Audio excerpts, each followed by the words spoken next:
मध्य प्रदेश की पूर्ववर्ती कमलनाथ सरकार ने गौशाला के नाम पर प्रदेश की जनता को गुमराह किया था। केंद्र की योजनाओं के अंतर्गत यदि गौशालाओं को लेकर काम हुआ है तो इसका आशय केंद्र सरकार को मिलना चाहिए। ये कहना है बीजेपी विधायक यशपाल सिसोदिया का। उन्होंने कहा कि अब शिवराज सरकार में 4000 गौशालाएं हैं। इससे साफ जाहिर है कि सरकार विकास के लिए संकल्पित है। इसके अलावा विधायकों के आवास आवंटन और कमलनाथ के नेता प्रतिपक्ष बनने पर भी विधायक ने बेबाकी से अपनी बात रखी है। बीजेपी विधायक से खास बातचीत की अनादि टीवी के विशेष संवाददाता आशीष मंगल सोनी ने। हमारे साथ बीजेपी के वरिष्ठ विधायक यशपाल सिसोदिया जी। यशपाल जी, मुख्यमंत्री ने मनरेगा की समीक्षा की, उसमें निकल कर आया 4000 गौशालाएं तैयार की जा रही, 5 एकड़ भूमि पर चरागाह तैयार किए जा रहे हैं। कमलनाथ सरकार ने भी 1000 गौशालाएं बनाने का दावा किया था। देखिए, मनरेगा के अंतर्गत अगर राशि भारत की सरकार से आवंटित होती है और राज्य सरकार एजेंसी के रूप में काम करती है तो श्रेय तो मनरेगा के अंतर्गत भारत की सरकार को जाना चाहिए। लेकिन तत्कालीन समय में कमलनाथ जी इस प्रकार से प्रचारित कर रहे थे कि मानो सारा के सारा बजट मध्य प्रदेश की खजाने से जा रहा है।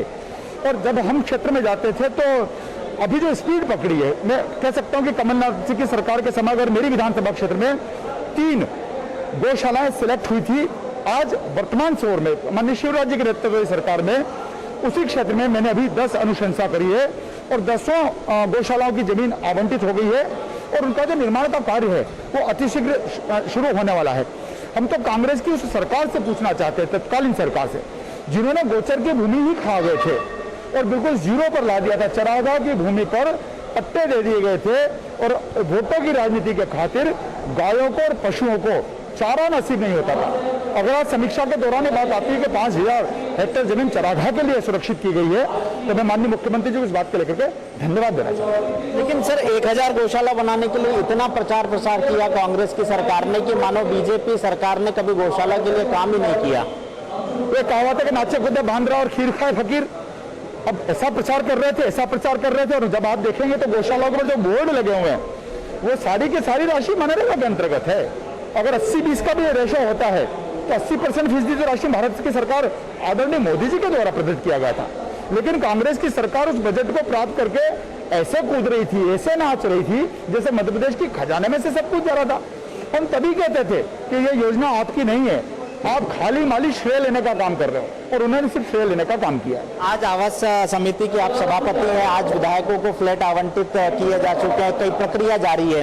देखिए, न्यू से लेकर के अगर शिखर तक कोई योजना किसी एक सभापति के कार्यकाल में स्टार्ट होती है और समापन भी उसी के कार्यकाल में होता है तो मुझे इस बात को लेकर के बड़ा प्रसन्नता हो रही है, मुझे गर्व भी हो रहा है कि जिस हिसाब से इस योजना को डिजाइन किया था, सांसद, पूर्व सांसद, राज्यसभा सांसद, पूर्व राज्यसभा सांसद, विधायक, पूर्व विधायक, यहाँ तक कि दिवंगत विधायकों की पत्नियां, जो स्वर्गीय विधायकों की पत्नियां, उनको तक को हमने रजिस्ट्रेशन के आधार पर, और आप देख रहे हैं कि पारदर्शिता के आधार पर हम इसकी लॉटरी निकाल रहे हैं। और एक सपना था, वो सपना साकार हुआ।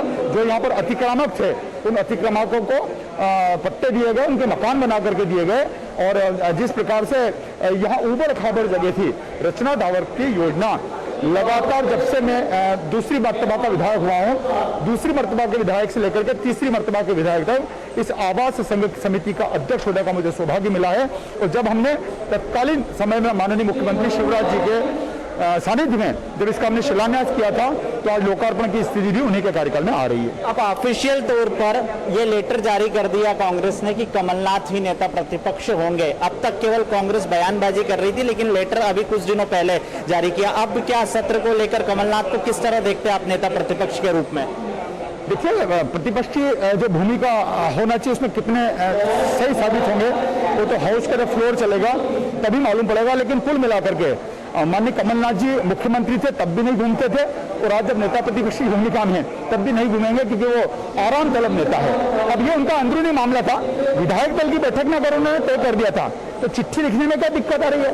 सोशल मीडिया पर तो लोग बड़े हंसी उड़ा रहे हैं। कांग्रेस के अध्यक्ष जी ने नेता प्रतिपक्ष कमलनाथ जी को बना दिया, मतलब कमलनाथ जी कांग्रेस के अध्यक्ष, नेता प्रतिपक्ष कमलनाथ जी, पूर्व मुख्यमंत्री ने नेता प्रतिपक्ष कमलनाथ जी को बना दिया। ऐसा सोशल मीडिया पर जबरदस्त चल रहा है। बहुत बहुत धन्यवाद। ये थे बीजेपी विधायक यशपाल सिसोदिया, जिनका साफ तौर पर कहना था कि मनरेगा की समीक्षा के दौरान निकलकर सामने आया कि 4000 गौशालाएं सरकार बना रही है, 5 एकड़ जमीन पर चरागाह बनाया जा रहा है। मतलब साफ है कि मनरेगा का काम भारत सरकार के निर्देशन में चल रहा था, तो इसका श्रेय भारत सरकार को मिलना चाहिए। इसके साथ ही आवास विधायकों और सांसदों को आवास आवंटित करने की प्रक्रिया जारी है। इसके और साथ ही कमलनाथ के नेता प्रतिपक्ष बनने पर भी तंज किया कि एक ही व्यक्ति, पूर्व मुख्यमंत्री, प्रदेश कांग्रेस अध्यक्ष और अब नेता प्रतिपक्ष। देखना है आखिर क्या कुछ कांग्रेस की सियासत में देखने को मिलता है। कैमरा पर्सन गणेश के साथ आशीष मंगल सोनी, अनादि टीवी, भोपाल।